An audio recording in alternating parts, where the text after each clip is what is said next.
Hello दोस्तों, मैं Imran sir. Modern classes में आपका स्वागत है।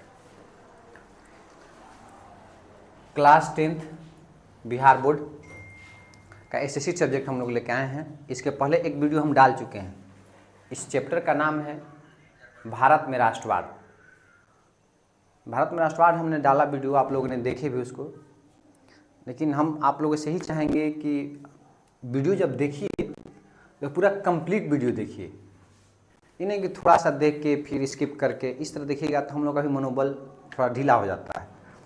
तो हम लोग का मनोबल ऊंचा करने के लिए आप लोगों का सहयोग बहुत ज़रूरी है, क्योंकि ये हम लोग स्टार्ट जो किए हैं, इसकी शुरुआत जो है एक दूर दराज के बच्चों के लिए, गरीब बच्चों के लिए निःशुल्क है। और गार्जियन भी अगर देख रहे हो तो हम लोग उन लोगों से ही बात कहेंगे कि अगर किसी की सहायता अगर करनी है तो आप एक बार इसको शेयर कर दीजिए और व्यू मतलब कंप्लीट व्यू कीजिए, क्योंकि उससे हम लोग को प्रोत्साहन मिलता है। हम लोग भी अंदर से मतलब प्रोत्साहित होकर और अच्छा से अच्छा कंटेंट आप लोगों को प्रोवाइड करेंगे।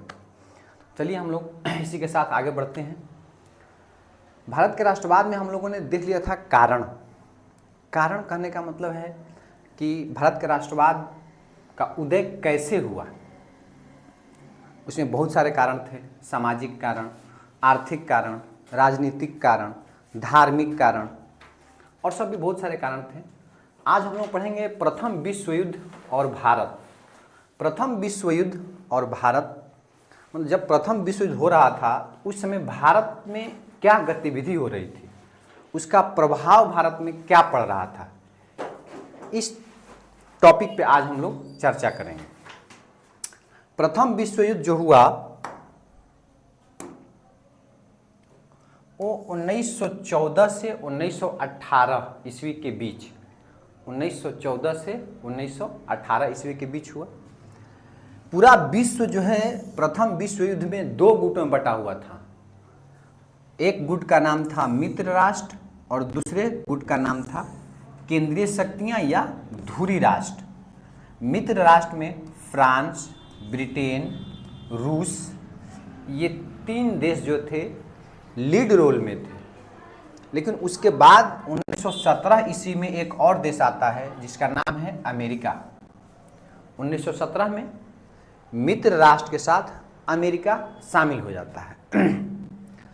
केंद्रीय शक्तियां या धुरी राष्ट्र में जर्मनी, ऑस्ट्रिया, हंगरी तथा इटली थी। ये दोनों गुट के जो देश थे लीड रोल में प्रथम विश्व युद्ध का नेतृत्व कर रहे थे। जब प्रथम विश्व युद्ध शुरू हुआ था उस समय भारत में अंग्रेजों का शासन था। अंग्रेजों ने ये वादा किया था कि ब्रिटिश सरकार, जब युद्ध हम जीतेंगे या युद्ध आरंभ जब हुआ तो ब्रिटिश सरकार ने घोषणा की कि भारत में एक जिम्मेदार सरकार की स्थापना की जाएगी।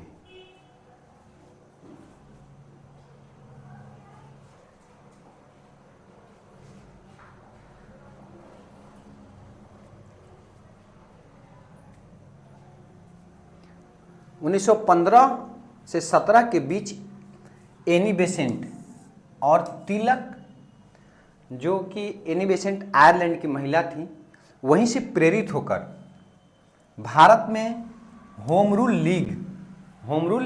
लीग की शुरुआत की। इन दोनों ने दोनों का क्षेत्र जो है अलग अलग बटा हुआ था। एनी बेसेंट का क्षेत्र अलग था जो कि साउथ में वो कर रही थी, बाकी पश्चिम महाराष्ट्र के क्षेत्र में तिलक इसका नेतृत्व कर रहे थे, होम रूल लीग आंदोलन का। 1913 ईस्वी में लाला हरदयाल के प्रयास से गदर पार्टी की स्थापना होती है। गदर पार्टी की स्थापना ये अमेरिका में सैन फ्रांसिस्को एक जगह है, वहाँ पे हुई थी लाला हरदयाल के द्वारा। ये सारे जो संगठन थे, इन संगठन की स्थापना हो क्यों रही थी? इन संगठन की स्थापना इसलिए हो रही थी क्योंकि भारत के लोगों को सपोर्ट करना था। जो जहाँ है, कोई लंदन में है, कोई अमेरिका में है, कोई जर्मनी में है, वहीं से ही कोई ऐसा संगठन बना के और अंग्रेजों का विरोध करना था। लोग अंग्रेजों का विरोध करने के लिए विभिन्न संगठन बना के और भारत को सपोर्ट करते थे। 1916 ईस्वी में गरम दल और नरम दल एक हो गए थे। गरम दल और नरम दल की जो बात करें तो कांग्रेस की स्थापना 1885 ईस्वी में होती है। 1885 ईस्वी में दिसंबर में। स्टार्टिंग में इसमें तो नरम दल का वर्चस्व रहा इस पार्टी पे, लेकिन धीरे धीरे जब समय बदली, परिस्थितियां बदलती गई, तो उन परिस्थितियों के बाद इसमें बहुत सारे लोग गरम मिजाजी, मतलब नहीं अब हम लेटरबाजी नहीं होगी, अब पत्र व्यवहार, पत्र लिखकर हम किसी चीज का मांग नहीं करेंगे, ये हमारा देश है, इस पे हमारा अधिकार है, हम किसी विनती या हाथ जोड़िया क्यों करें।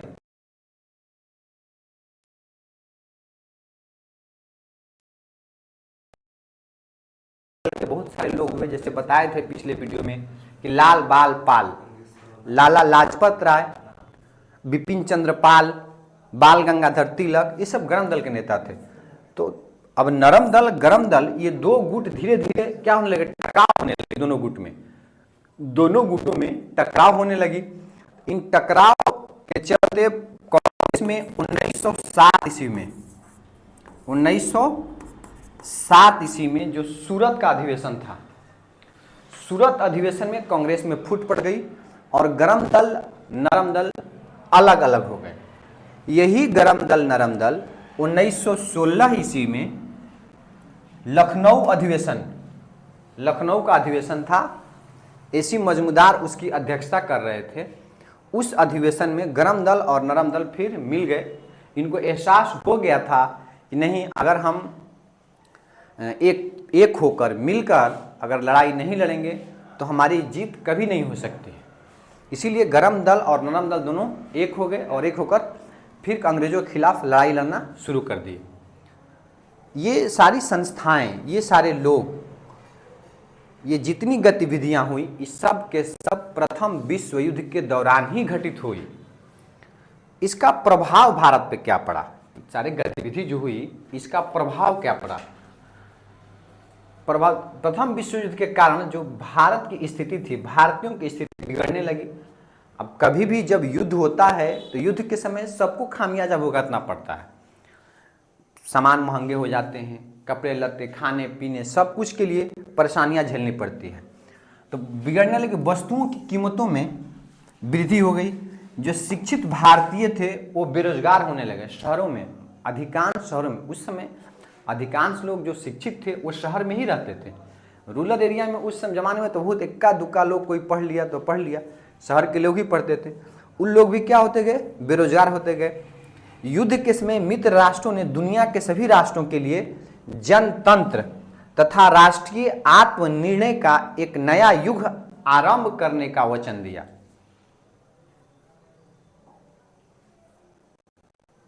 लेकिन युद्ध के बाद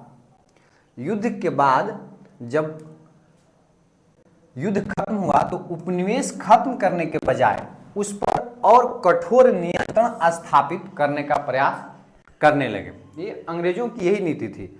जब ये परेशानी में होते थे, हमेशा शुरू से ही, जब प्लासी की लड़ाई हुई उसके बाद से ही, मतलब जब इन लोग परेशानी में देखते थे कि हम परेशानी में हैं तो तुरंत किसी तरह के समझौता कर लेते थे। और जब समझौता करने के बाद फिर अपनी स्थिति मजबूत कर लेते थे तो फिर अपना चाल चलना शुरू कर देते थे। वही बात यहाँ हुई कि उपनिवेश खत्म करने के बजाय और क्या करने लगा, लोग कठिन नियंत्रण स्थापित करने लगा। जैसे 1919 ईस्वी में रॉलेट एक्ट आया, रॉलेट एक्ट, जिसके विरोध में 13 अप्रैल 1919 को जालियांवाला बाग हत्याकांड होती है। रॉलेट एक्ट है क्या? रॉलेट एक्ट 1919 में आया था। सिडनी रॉलेट महोदय इसके अध्यक्ष थे। उन्होंने एक नियम बनाया कि किसी भी भारतीय को बिना सबूत के, बिना गवाह के, मतलब बस शक हुआ सामने वाले पे कि नहीं ये गलत है, इसने गलत किया है या किया होगा, उसको तुरंत जेल में डाल दिया जाए।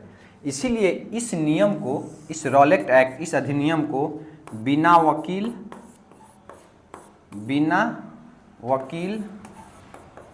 बिना अपील,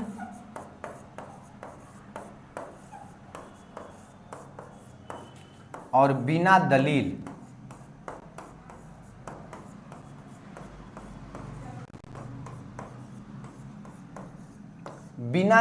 का कानून कहा जाता है। इसका विरोध पूरे देश में हुआ, पूरे देश के लोगों ने इसका विरोध किया और जालियांवाला बाग में लोग एकत्रित हुए, जिस पे जनरल ओ डायर ने गोलियां चलवा दी, हजारों लोगों की जान चली गई थी।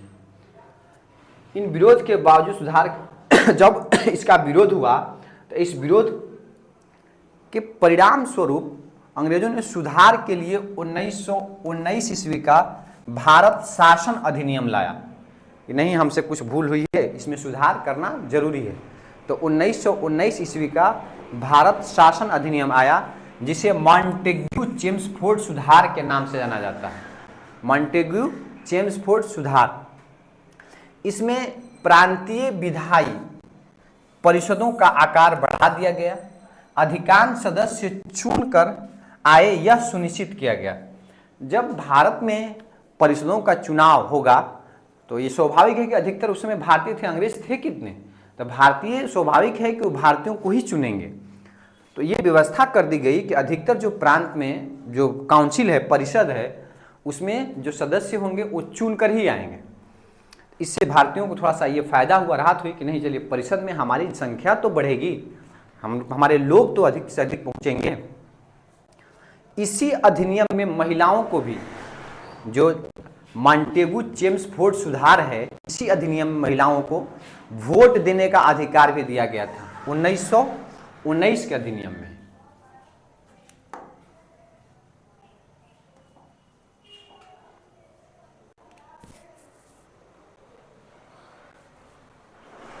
नेक्स्ट उसके बाद आते हैं गांधी जी। गांधी जी 1915 ईस्वी में 1915 ईस्वी में भारत आते हैं दक्षिण अफ्रीका से। 1915 में भारत आते हैं। उस समय प्रथम विश्व युद्ध चल रहा था। जब ये गांधी जी आए तो गांधी जी ने सत्याग्रह का प्रयोग पहली बार साउथ अफ्रीका में ही कर दिए थे, दक्षिण अफ्रीका में, साउथ अफ्रीका। तो जब गांधी जी आए तो अंग्रेजों ने इनसे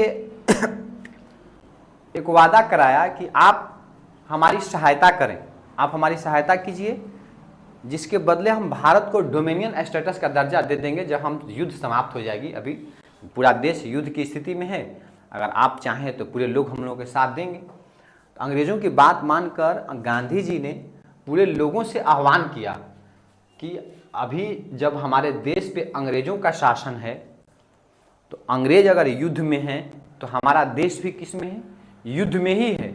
इसलिए हमारा कर्तव्य बनता है कि हम अंग्रेजों का क्या करें, साथ दें।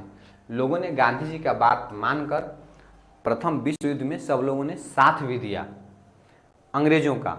उसी के बदले जो प्रथम विश्व युद्ध में गांधी जी ने प्रोत्साहित किया था लोगों को साथ देने के लिए, उसी के बदले अंग्रेजों ने इन्हें कैसरे हिंद की उपाधि दी थी। कैसरे हिंद।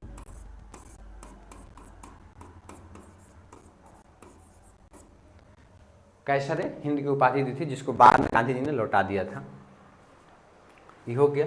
1915 में दक्षिण अफ्रीका से भारत लौटे और अहमदाबाद में साबरमती आश्रम की स्थापना की, जो कि साबरमती नदी के किनारे है, गुजरात में।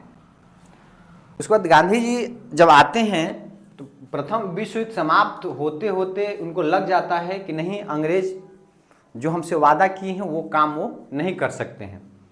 गांधी जी का चरण जो है 1919 से 47 तक, ये गांधीवादी चरण कहलाता है।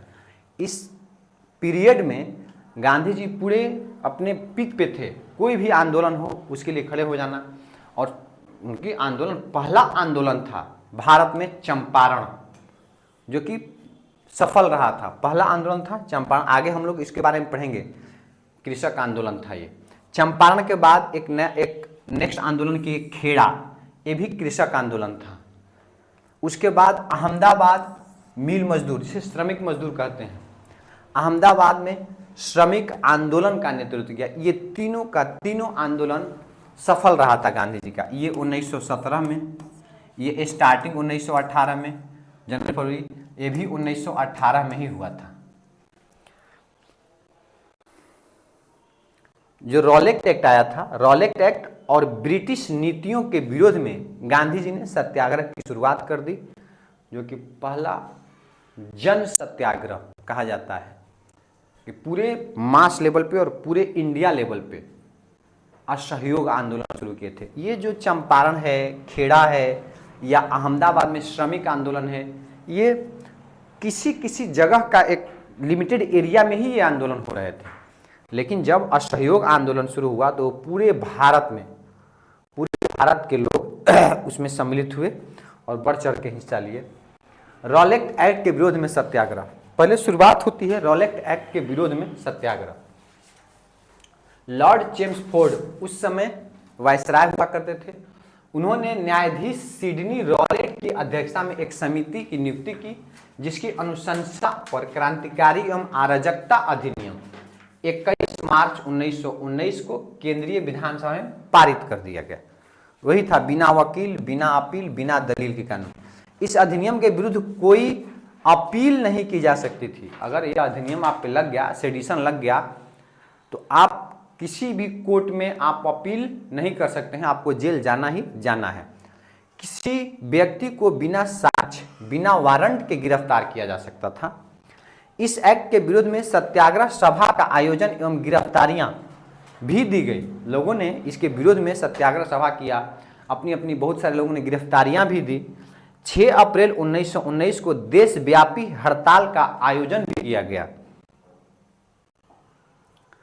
नेक्स्ट 6 अप्रैल 1919 को देशव्यापी हड़ताल के बाद 9 अप्रैल को 2 व्यक्ति थे, क्रांतिकारी नेता, डॉक्टर सत्यपाल मलिक एवं सैफुद्दीन किचलू। डॉक्टर सत्यपाल मलिक एवं सैफुद्दीन किचलू, इन 2 नेताओं को गिरफ्तार कर लिया जाता है रॉलेट एक्ट अधिनियम लगाकर। उसके बाद पूरे देश में लोगों के बीच एक विद्रोह की भावनाएं उत्पन्न हो जाती हैं। ये जो नेता थे बहुत ही लोकप्रिय नेता थे, दोनों के दोनों।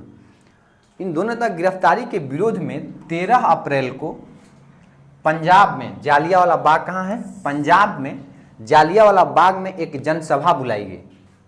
उसी जनसभा में जनरल ओ डायर बिना चेतावनी के गोलियां चलवा दी, जिसमें लगभग 1000 लोगों की मौत हो गई थी।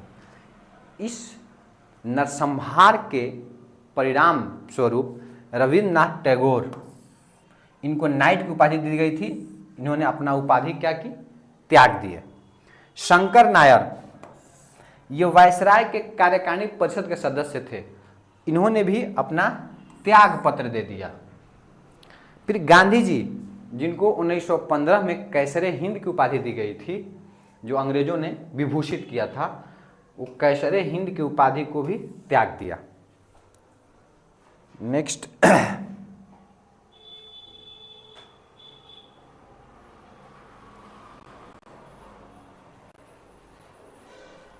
जब 1919 में रॉलेट एक्ट के विरोध में जलियांवाला बाग हत्याकांड हो जाता है, उसके बाद तुरंत खिलाफत आंदोलन भी शुरू हो जाती है। खिलाफत आंदोलन ये मुसलमानों का कहिए एक तरह से मतलब आंदोलन था। स्टार्टिंग में, शुरू में ही तो मुसलमान ही सिर्फ इसके पक्ष में थे, क्योंकि प्रथम विश्व युद्ध में अंग्रेजों ने वादा किया था कि जो ऑटोमन साम्राज्य है, जो तुर्की का राजा है, उसकी जो अधिकार हैं वो कभी छीनी नहीं जाएगी। लेकिन जब प्रथम विश्व युद्ध में तुर्की की हार हो गई, जो वहाँ के खलीफा थे, तुर्की के राजा को खलीफा बोला जाता था, जो पूरे विश्व के इस्लामिक जगत का एक नेता, कहिए कि वो नेता होता था, जो वो बात बोल दिया, वो पूरे देश के लोग उसको मानने के लिए बाध्य होते थे और अपना जो है क्या बोलते हैं, उसके प्रति विश्वास, भावनाएं, उसके प्रति भावनाएं लोगों की जुड़ी हुई होती थी। इसीलिए उस खलीफा के प्रति लोग अपना विश्वास दिखाते थे। तो तुर्की के पराजय जब हुआ तो अंग्रेजों ने तुर्की का विघटन कर दिया, जो ऑटोमन साम्राज्य कहा जाता था, उसका विघटन कर दिया। इस विघटन से पूरे विश्व के मुसलमान अंग्रेजों के खिलाफ हो गए। अब पूरे विश्व के मुसलमान अंग्रेजों के खिलाफ हो गए। उसी खिलाफ के कारण खिलाफत आंदोलन शुरू हुआ। 1920 ईस्वी में भारतीय मुसलमान तुर्की के प्रति ब्रिटेन को अपनी नीति बदलने के लिए बाध्य करने हेतु जोरदार आंदोलन किया, जिसे खिलाफत आंदोलन के नाम से जाना जाता है। दिसंबर 1919 ईस्वी में अमृतसर अधिवेशन में इस आंदोलन को समर्थन, जो कांग्रेस का अधिवेशन था 1919 दिसंबर अमृतसर में, खिलाफत आंदोलन को समर्थन दिया और 1919 ईस्वी में ही गांधी जी को अखिल भारतीय खिलाफत आंदोलन के अध्यक्ष बनाया गया। गांधी जी को खिलाफत आंदोलन का अध्यक्ष बनाया गया और उसी समय गांधी जी ने बोला था ये बहुत बड़ा अवसर है हिंदू और मुसलमानों को एक होने के लिए। लेकिन एक नेता का नाम सुने होंगे, जिन्ना ने इनको चेतावनी दी थी कि ये धार्मिक आंदोलन है, इस आंदोलन से आप दूर रहें, इसे राजनीतिक आंदोलन न बनाएं। लेकिन गांधी जी को एक बहुत बड़ा ये अवसर के रूप में दिख रहा था कि जो हिंदू और मुसलमानों के बीच दूरियां बढ़ी थी, उस दूरियों को कम करने के लिए ये बहुत बड़ा अवसर था और इस अवसर को गांधी जी ऐसे ही जाने नहीं देना चाह रहे थे, उसका भरपूर लाभ उठाना चाह रहे थे कि इसी के चलते भी हम जो दो कौम बटे हुए हैं वो एक होकर अंग्रेजों के खिलाफ लड़ें, क्योंकि मुसलमान भी अंग्रेजों के खिलाफ ही थे जो खिलाफत आंदोलन कर रहे थे, हिंदू भी उसके खिलाफ थे ही अंग्रेजों के खिलाफ, तो दोनों मिल के लड़े। नेक्स्ट, अब ये आंदोलन जब हुए तो आंदोलन में 3 सूत्री मांग रखी गई। 3 सूत्री मांग का मतलब कि मुसलमानों का 3 मांग था। पहला, तुर्की के सुल्तान को पर्याप्त लौकिक अधिकार प्रदान किया जाए ताकि वह इस्लाम की रक्षा कर सके। मतलब जो अधिकार तुर्की के सुल्तान हैं, खलीफा वही होते थे, तुर्की के सुल्तान ही, तो बोला गया कि उनको पूरी तरह अधिकार प्रदान किया जाए जिससे वो इस्लाम की रक्षा कर सकें। नेक्स्ट, अरब प्रदेश को मुस्लिम शासक के अधीन किया जाए।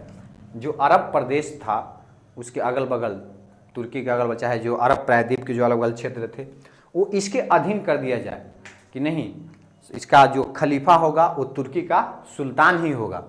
नेक्स्ट था, खलीफा को मुसलमानों के पवित्र स्थलों का संरक्षक बनाया जाए। जितने भी पवित्र स्थल हैं, चाहे इंडिया के हों चाहे पाकिस्तान के हों, उसमें तो पाकिस्तान इंडिया ही था, चाहे सऊदी अरब हो, ईरान हो, अफगानिस्तान, कहीं भी जो पवित्र स्थल है मुसलमानों का, उसका संरक्षक किसे बनाया जाए? खलीफा को बनाया जाए, मतलब तुर्की के सुल्तान को बनाया जाए। ये 3 मांगे थी।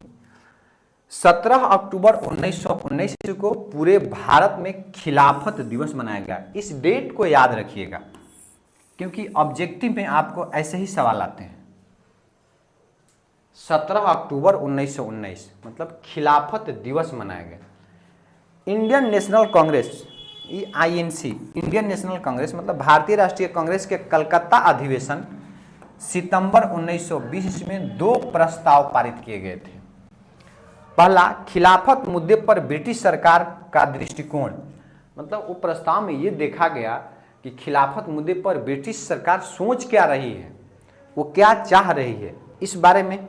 दूसरा, पंजाब में निर्दोष लोगों की हत्या करने वाले बर्बर अधिकारियों को दंडित करने में सरकार की विफलता।